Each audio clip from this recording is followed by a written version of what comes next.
Lembaga Pemasyarakatan kembali diterpa isu tak sedap terkait penanganan narapidana kasus korupsi. Setelah sebelumnya dihebohkan dengan beredarnya foto terpidana korupsi Gayus Tambunan yang tengah berkeliaran di luar lapas, kini 3 orang terpidana korupsi lainnya kembali disebut-sebut juga mendapatkan perlakuan istimewa.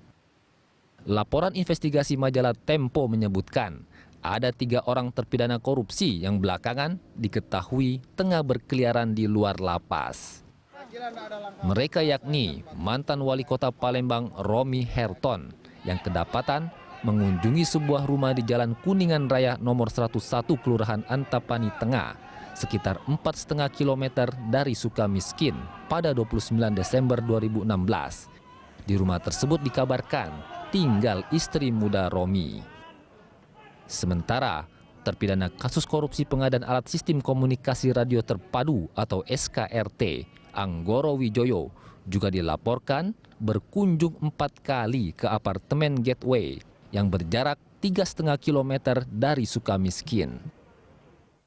Ia kembali ke selnya pada 29 Desember 2016 dengan menaiki mobil pribadi yang dikemudikan oleh seorang wanita. Adapun mantan Bupati Bogor Rahmat Yasin juga kepergok berada di rumah kontrakan di Komplek Panorama Alam Parahyangan akhir Desember 2016 lalu. Kini Anggoro dipindahkan ke Lapas Gunung Sindur Bogor. Sementara 2 koruptor lain juga diketahui akan turut dipindahkan ke sana dalam waktu dekat. Tentu, perlakuan istimewa yang diberikan kepada para narapidana korupsi ini banyak mengundang tanda tanya publik. Apakah wajar seorang narapidana korupsi mendapatkan perlakuan istimewa hingga bisa melenggang keluar lapas? Di tengah upaya pemerintah yang tengah galak-galaknya memberantas korupsi dan perilaku korup, serta membuat jera para pelakunya. Yang jelas, tindakan seperti ini adalah ilegal dan akan mencabik rasa keadilan masyarakat. Dan ujung-ujungnya patut dipertanyakan mengapa tindakan seperti ini bisa terus-menerus terjadi.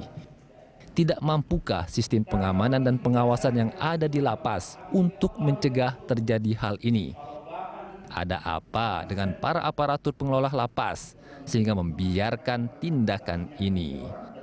Agaknya kinerja Lapas Sukamiskin patut dievaluasi kembali agar tindakan ilegal dan tidak adil seperti ini tidak terus-menerus berulang.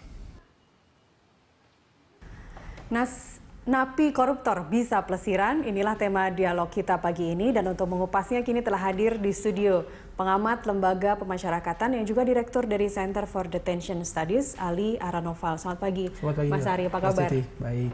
Sudah menjadi rahasia umum, kalau kita mau berkunjung ke LP Sukamiskin gitu ya, misalnya harus izin dulu 2-3 hari sebelumnya. Lama-lama dengan kondisi seperti ini kita tahu bahwa izin ini jangan-jangan memang digunakan untuk para pengurus lapas untuk memastikan bahwa orang yang mau kita datangin, yang mau kita jenguk itu ada di lokasi. Benar nggak seperti itu akhirnya? Ya, bisa jadi, karena memang prosesnya kan harus melalui izin. Masalahnya apakah izin itu juga sudah dilakukan sesuai dengan prosedur atau enggak? Itu yang harusnya kita bisa lihat. Tapi kemudian juga banyak yang mengatakan bahwa setiap kali kita datang begitu ya, di hari itu juga pasti akan ada sedikit kendala begitu. Tapi oke, kalau misalnya kita lihat dari banyaknya frekuensi dan juga banyaknya narapidana yang dilaporkan berpelesiran, jika benar hal ini bukan sekedar bersifatnya kasuisis begitu, Anda setuju bahwa ini memang sudah menjadi memang sudah menjadi penyakit di situ?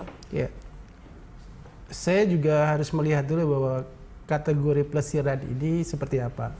Karena undang-undang kita juga membuka ruang bagi mereka yang dengan alasan berobat bisa keluar. Alasan berobat itu kalau misalnya harus dilengkapi dengan rekomendasi dokter, bukan? Jadi saya mau katakan dulu bahwa pengeluaran itu ada 4 alasan. Pertama karena proses peradilan, Gayus kemarin itu proses peradilan, makanya dia keluar.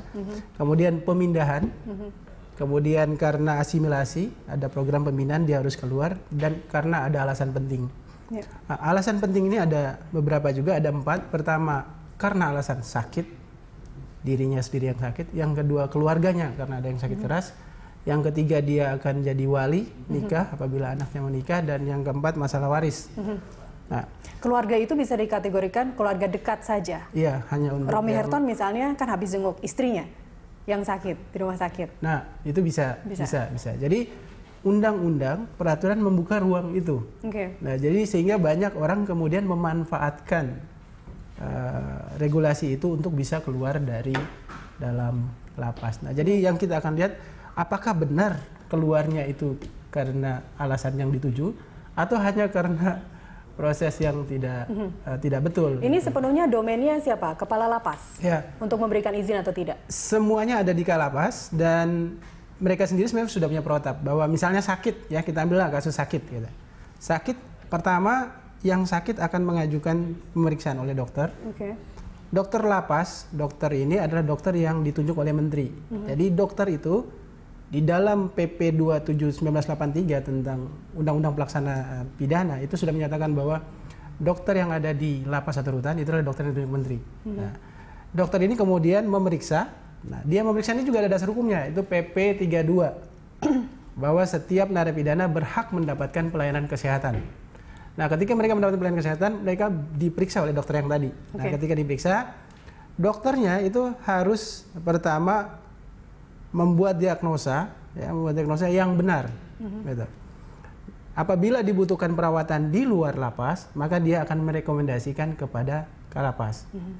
Kalapas setelah menerima rekomendasi dari dokter, dia harus periksa dulu nih sebenarnya. Jadi dia harus periksa apakah pertama rekomendasi ini benar-benar diperlukan kalau dia harus keluar, atau jangan-jangan dia cukup di dalam lapas selesai. Gitu. Yang kedua, bukti apa yang bisa menguatkan pendapat Kalapas supaya dia yakin orang ini harus dikeluarkan. Apabila Kalapas yakin, Kalapas akan memerintahkan petugas pengawalan untuk menyiapkan pengawalan. Nah, di sini protap pengawalan udah mulai masuk, gitu.